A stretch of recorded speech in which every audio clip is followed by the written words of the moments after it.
started with the quiet clink of wine glasses in Melanie's living room, the air thick with sugar and vanilla from the cupcakes cooling on the counter. Her book club, a dedicated group of neighborhood women, laughed around the round oak table, the book of the month unopened beside them. Melanie's hands trembled more than usual pouring the wine.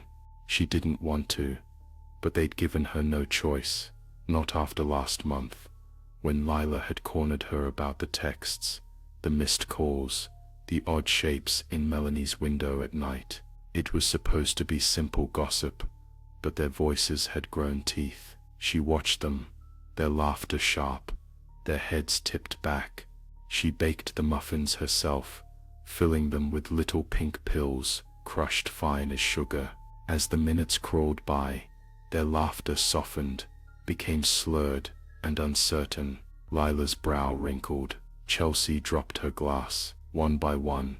Eyelids drooped, knees buckled. Melanie cleaned up methodically, hands in gloves. She wiped the stemware, the doorknobs, every trace of her existence from the room. Each woman was slipped quietly aside, bodies stashed in her basement's cool cement darkness. The wine was poured down the drain, the book wiped free of prints. When her husband came home, she was already at the kitchen island, slicing apples for the kids. The detectives arrived 2 days later. The bodies discovered, thanks to the smell rising through the linoleum. Melanie told her story.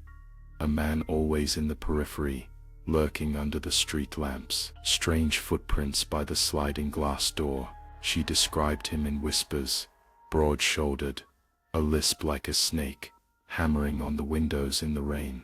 Watching her fold laundry through the blinds, she told them about the notes, the ragged slips of paper left under her windshield wiper, always smeared with something wet and red. The officers asked why the alarm system hadn't picked him up, and Melanie wept convincingly. Word spread, mothers clutched their children indoors. Porch lights stayed on through the night. Weeks passed. Melanie decorated the nursery, picked tomatoes, and drank her coffee in the hush of morning.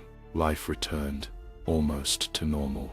But some days she caught neighbors standing outside, eyes hollow, watching her with silent accusation. The children in the cul-de-sac avoided her yard. Late one night, as thunder rolled past the curtained windows, she awoke to footsteps in the hallway, slow and deliberate. The sound moved closer, pausing by her door, heart hammering. She remembered the handle of her bedroom door didn't lock. Then a slip of paper slid under the door, scraped wetly across the floor. She peered over the blanket's edge. In the flaring white of lightning, she saw the red smears. On the other side of the door, something whispered with a lisp, slow and patient, "Melanie."